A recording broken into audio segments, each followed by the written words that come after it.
Good afternoon, class. Here's exam 3 review covering from section 3.5 to 4.2. And this is the second part, second half.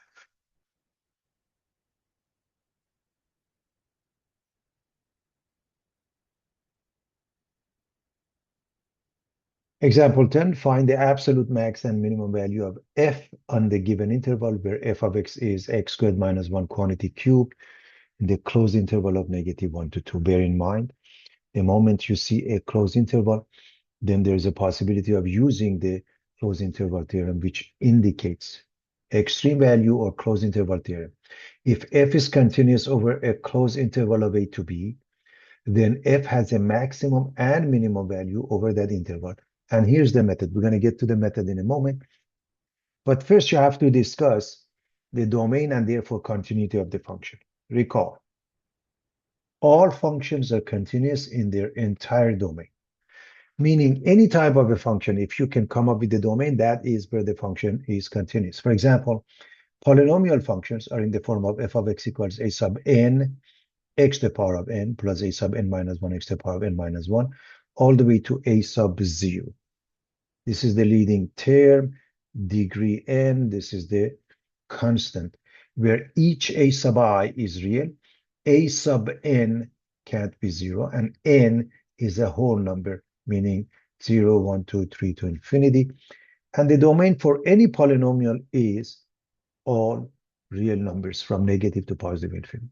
In this case, 2 cubed, that means the degree is 6. It's a polynomial of degree 6. Therefore, the domain is all real numbers, which makes it continuous from negative to positive infinity.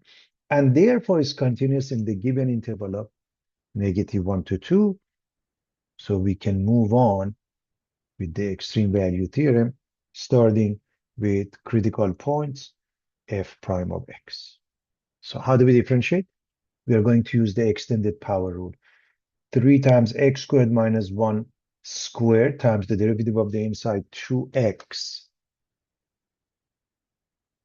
3 times 2x makes it 6x. We put it in front. And this is f prime of x. So we found f prime of x. We're going to look at two things. F prime equals 0 first, which means we set this one equal to 0. When we do so,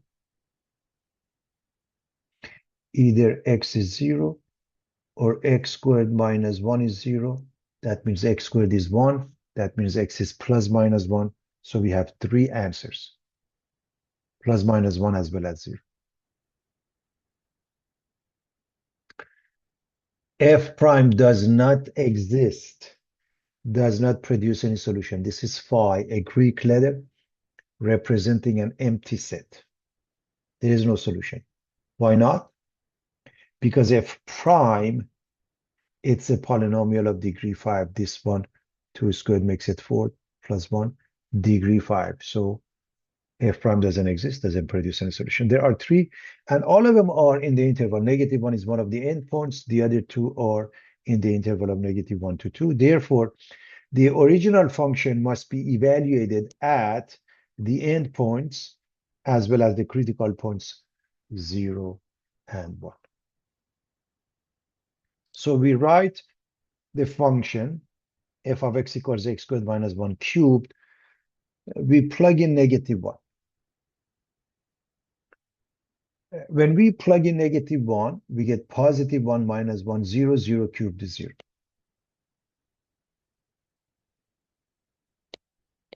We plug in 0, that is 0, -1 cubed is -1. We plug in 1 works like -1 because when you square it, +1 minus 1 is 0, 0 cubed is 0. We plug in 2. When we plug in 2, we get 2 squared, 4 minus 1, 3 cubed with the 27. Largest value, smallest value. So this is the last step. Absolute maximum is 27 at this pair. Absolute minimum equals -1 at 0, -1. So a quick recap. First, you discuss the continuity of the function or the domain of the function. Then you see it works in the given domain. And then you go with the extreme value theorem, which means you find f prime set it equal to 0, where it doesn't exist. And you check to make sure you can use them in the given interval, evaluate the original function at all of those, including the endpoints, to figure out the absolute max as well as the absolute min. Here's a related rate example. A small rock is dropped into a lake. Circular ripples spread over the surface with the radius of each circle increasing at the rate of 3/2 feet per second. Find the rate at which the area of the circle is changing when the radius is 4 feet. So we have a circle starting from the center, go to the circle. It's that distance is the radius. If you go to both sides, is the diameter. And if you go around it, is the circumference. So d is 2 times r, c is 2 pi r, area is pi r squared. In this question, we only need a equals pi r squared, but I wanted to mention the rest of them. So the area is pi r squared. We're going to reread the question, and we notice that this means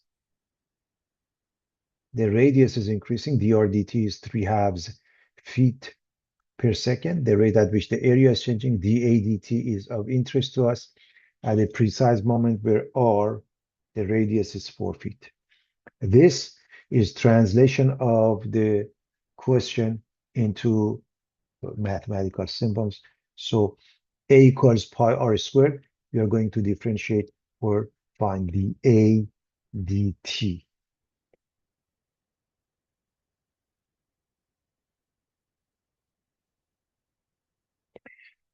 To do so, we start with pi, which is a coefficient, which is a multiplier, and then differentiate r squared as 2r dr dt. In other words, 2 pi r dr dt. So this will help us finish the job. You plug in r equals 4, dr dt equals 3/2.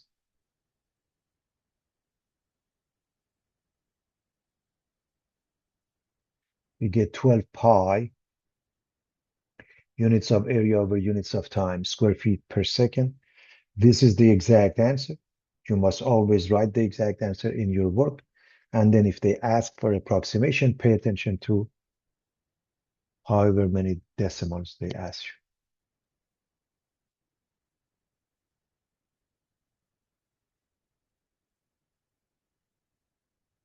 Therefore, the area of the balloon is increasing at a rate of 12 pi square feet per second. Why is it increasing? This is positive.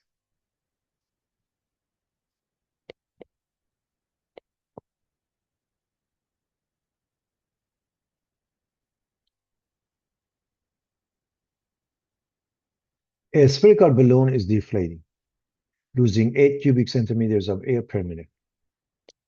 At the moment, when the radius of the balloon is 20 centimeters, how fast is the radius changing? So we're talking about a sphere. We should know the shape. We should know the volume.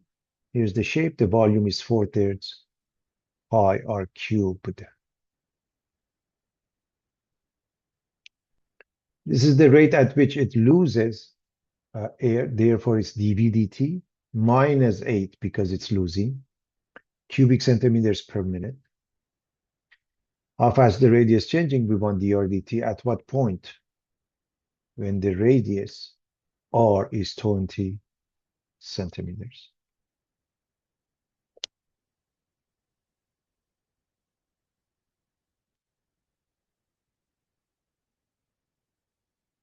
Therefore, we write from here dV dt, and we start with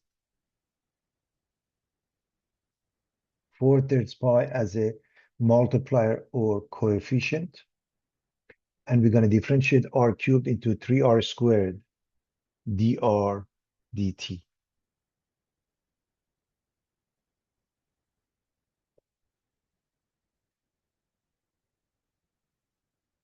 Or 4 pi r squared dr dt.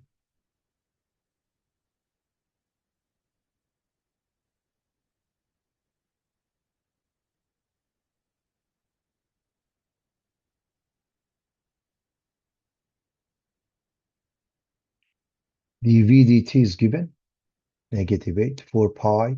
R is given, 20 squared. dr dt is missing. 20 squared is 400.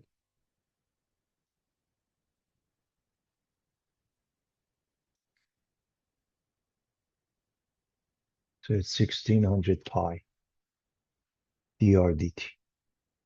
Divide both sides by 1600 pi to get to dr dt. -8 cancels out the 16. This becomes -1. This becomes 2. So -1/200 pi. -1/200 pi. Units of the radius, centimeters, over the units of time, minutes. So -1/200 pi centimeters per minute. You have to show your work with the exact answer. If they ask you for an approximation, you follow the number of decimals. In this case, -0.001592 centimeters per minute. What does it mean? The radius is decreasing. Why is it decreasing? Because this is negative. At what rate? At the rate of 1/200 pi centimeters per minute. When you mention decreasing, you don't make this negative because that decreasing word makes it negative.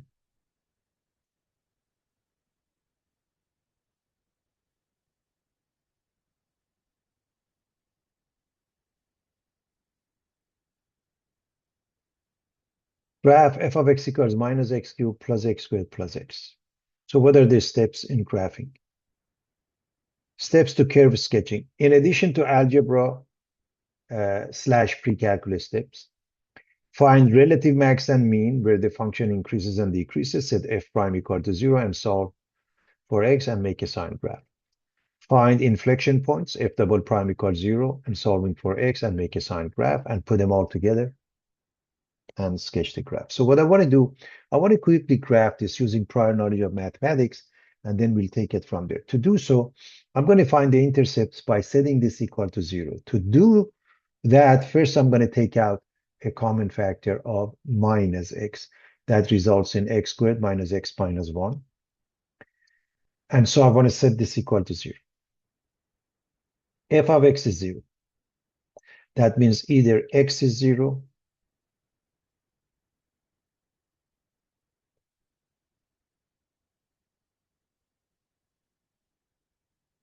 or x squared minus x minus 1 is 0.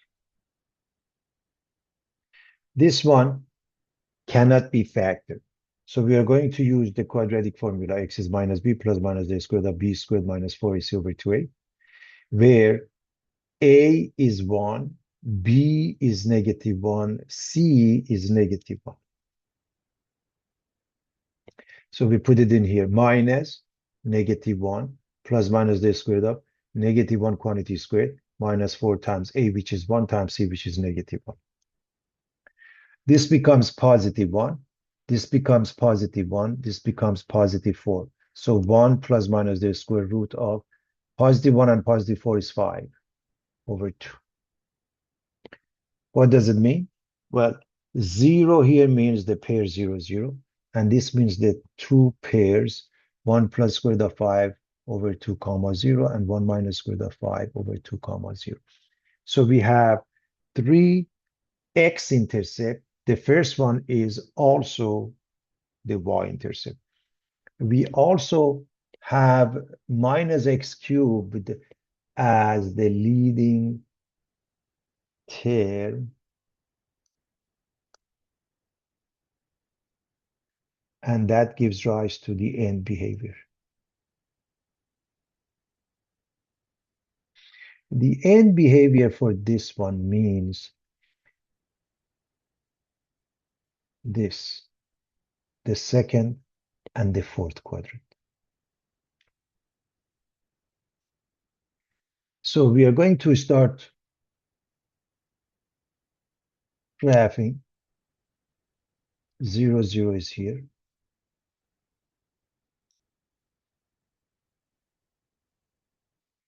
One plus square root of 5 over 2 is roughly 1.6 is here. 1 minus square root of 5 over 2 is roughly negative 0.6. It's almost here. And this was the end behavior. So it gets to the first x-intercept, but it has to come back up at some point, gets to the second one, has to come back down at some point, gets to the last one. As far as pre-calculus algebra is concerned, we have all the intercepts, and we can pick a few more points, maybe a point to the left of this one, a point in between these two, a point between these two, and a point beyond the last x-intercept to make it look a little bit better. But that's it, and that's pretty good, and we're done. But we are going to make this more precise using calculus. So let me erase my work.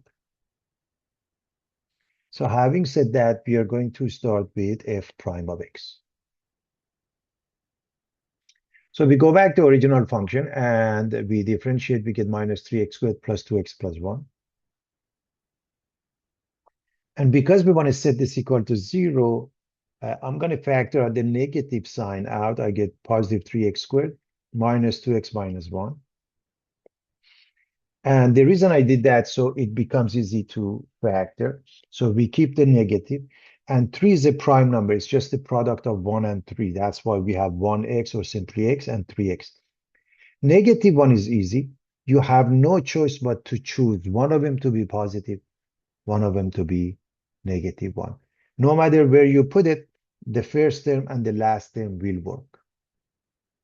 But it does make a difference as far as the middle term. So if you put it in a wrong place, the middle term, which is negative 2x, doesn't work. So what should you do?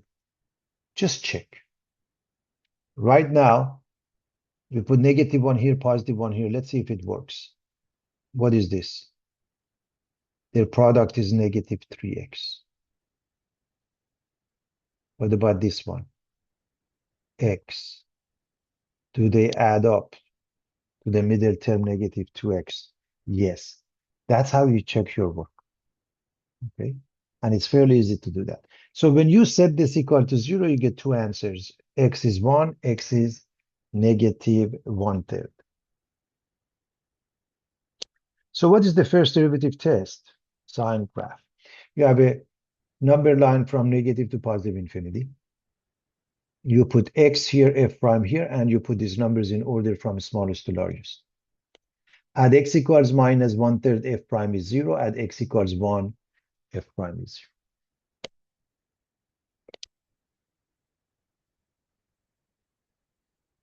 What happens in between? You pick up TPs, short for test points, in between negative 1/3 and 1. I hope you see that the easiest number would be 0. To the left of negative 1/3 would be negative 1. To the right is 2. However, you don't have to evaluate all of them because f prime is of degree 2 and it has two answers. Or if you look at this one, each one has exponent 1. If the exponent is odd, they will alternate. So I'm going to put the 0 back into f prime and I get positive 1. So it's positive here. They will alternate to negative. To have a better understanding of this, negative down arrow and positive up arrow meaning decreasing, increasing, decreasing here. So as it changes from decreasing to increasing, negative 1/3 is the location of the minimum. As it changes from increasing to decreasing, 1 is the location of a local maximum. So we have to put both of them back into the original equation to find their y coordinates. 1 is easy. If I put the 1 here, everybody, 1 becomes 1 with this is negative 1. This is 1. They cancel each other. Simply becomes 1. So you say local max equals 1 at 1, 1.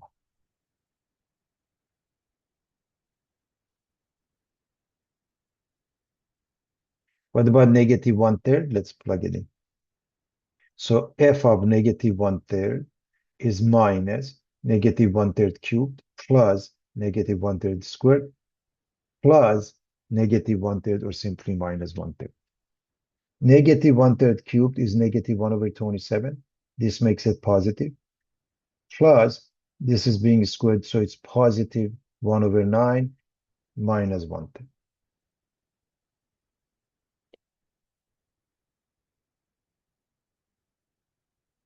"27 is a common denominator.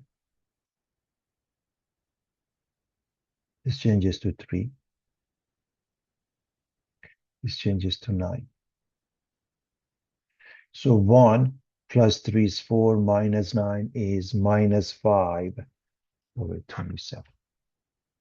Which means local minimum is equal to negative 5 over 27 at the pair negative 1/3 comma negative 5 over 27.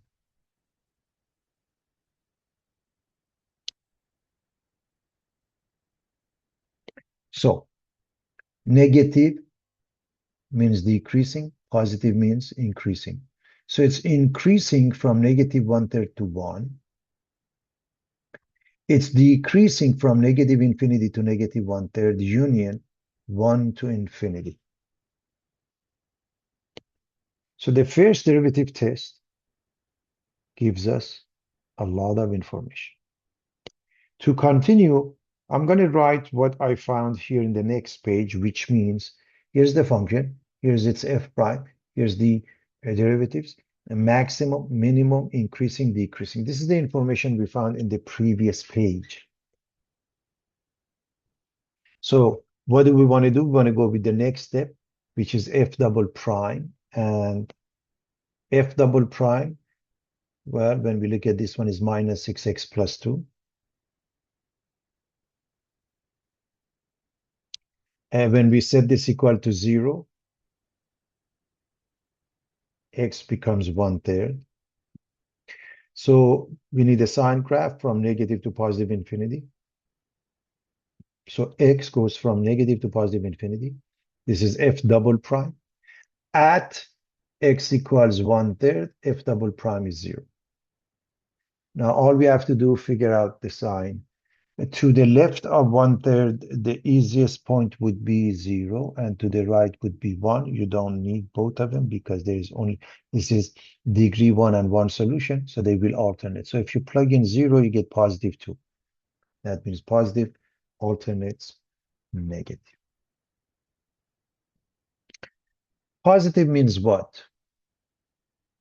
Concave up from negative infinity to 1/3. Negative means what? Concave down from 1/3 to infinity. Because of the change, doesn't matter that it's concave up, then concave down, or vice versa. Because of the change, 1/3 is the location of IP, an inflection point. So if x is 1/3, what is y? You go back to the original function and you plug in 1/3. F of 1/3 is minus 1/3 cubed plus 1/3 squared plus 1/3. So we plug in 1/3 cubed is 1 over 27. This makes it negative. This is 1 over 9. This is unchanged. And again, the common denominator is 27.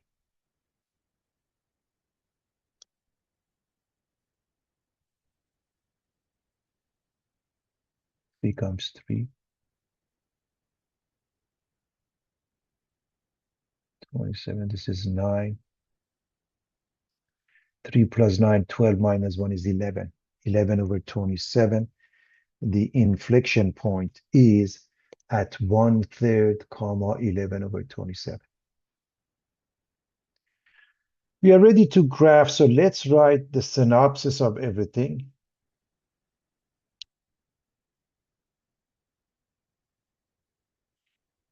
Uh, 0, 0.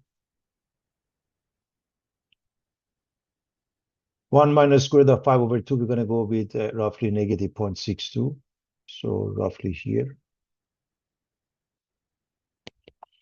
1 plus square root of 5 over 2, about 1.6. So this is 1. Somewhere here is 2. So it's about here.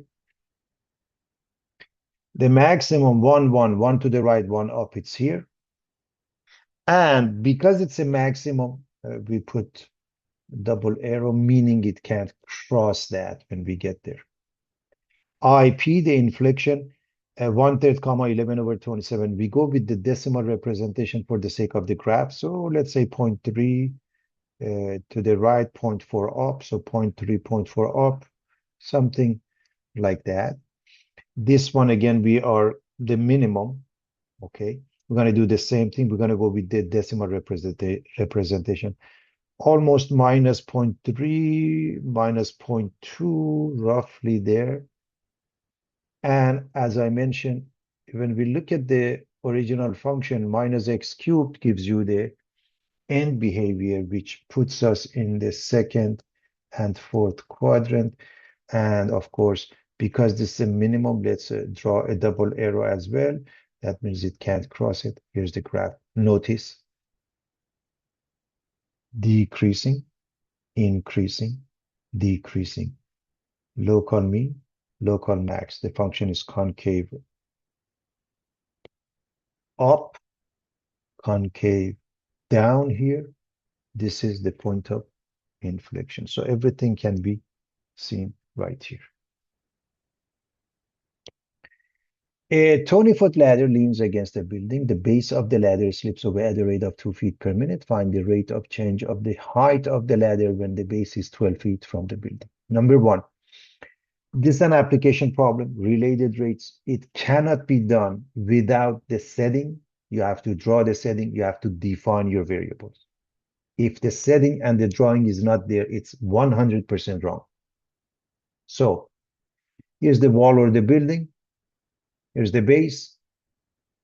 Here's the ladder. So we're going to define our variables as x and y. X represents the base, y represents the height.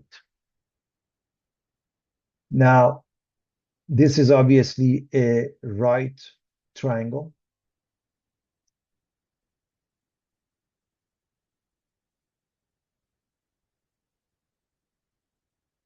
The hypotenuse is the ladder, which is fixed at 20 feet. So we call it C because of that Pythagorean theorem, a squared plus b squared equals c squared. So now that we have that, as it moves this way, it creates a speed, slips away at the rate of 2 feet per minute. Because we call this the x, this is dx dt equals 2 feet per minute. As it moves down here, and we call this y, it creates a speed dy dt we are interested in. So it is whatever you, if you call that h, dh dt. So dx dt is 2 feet per minute. We want to find dy dt at the precise moment where the base x is 12 feet. This is the translation of the question with, of course, the drawing. As I mentioned, a squared plus b squared equals c squared. That means x squared plus y squared equals 20 squared. And we are going to differentiate that with respect to t.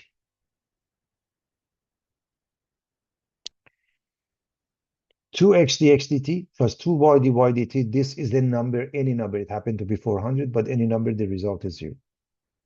We notice we got just about everything except at x equals 12, we don't know what y is. So Pythagorean theorem will help us find the y. We put it into this. X squared plus y squared, that means 12 squared plus y squared is 20 squared.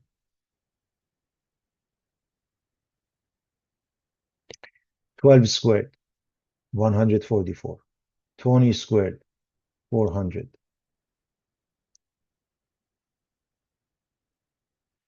Subtract 144.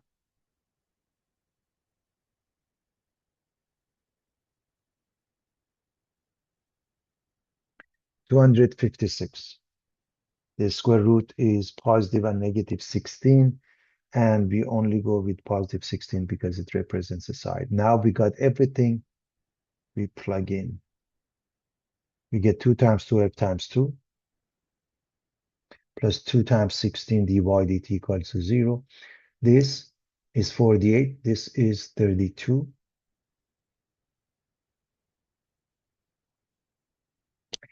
Move the 48, make it negative on the other side.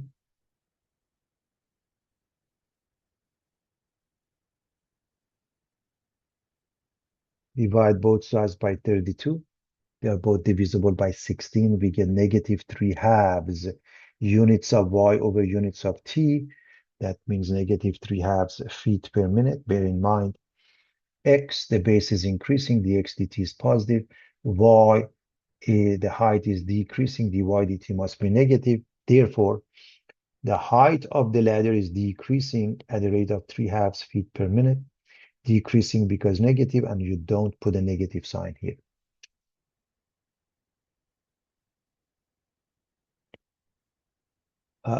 Before I go to the last question, I want to remind you, as we look at this one, when this thing moves, this angle, okay, which is between the ladder and the ground changes. This angle, which is between the ladder and the wall or the building, also changes. That creates a situation as well. We can discuss that issue. Therefore, a 20-foot ladder leans against the building. The base of the ladder slips away at a rate of 2 feet per minute, identical so far. Find the rate of change of the angle between the ladder and the ground when the base is 12 feet from the building. So again, the same drawing, the same definition. X is the base, Y is the height, and the ladder is fixed at 20 feet. So far, nothing is different. Very straightforward. So as it moves this way, creates dx dt, the speed, the rate of 2 feet per minute, because it slips away. And it changes this angle, creates d theta dt, which is missing.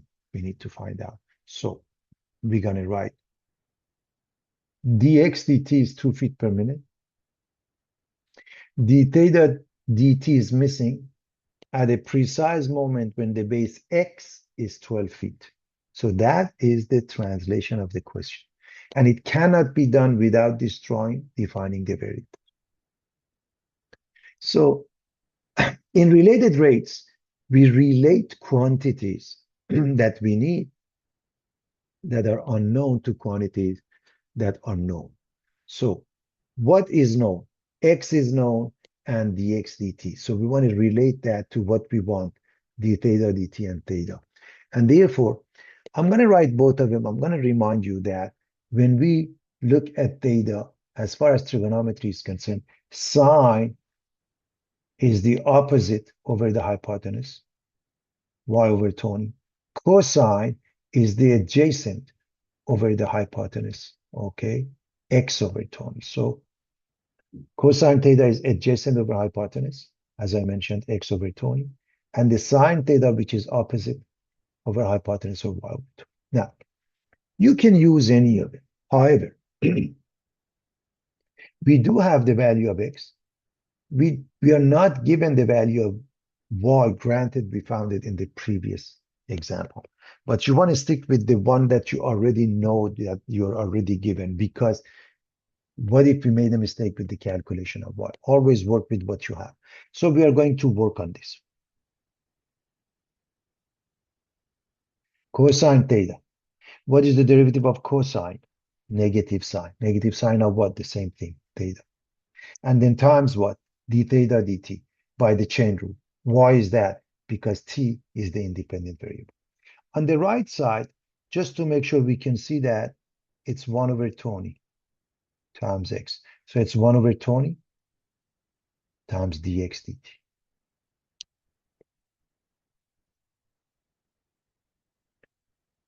So we are in business now. Minus sine theta. D theta dt is 1 over 20 dx dt. And minus sine theta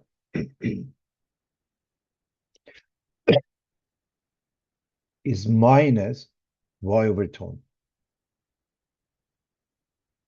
Now, we remember that we found y to be 16. We're going to replace the y with 16. So we get minus 16 over 20. D theta dt is missing, 1 over 20. Dx dt is 2 feet per minute. We have a fraction on the left and right. Both denominators are identical. I can drop it. So we have minus 16 d theta dt equals true. So this basically goes away and you have 2. So divide both sides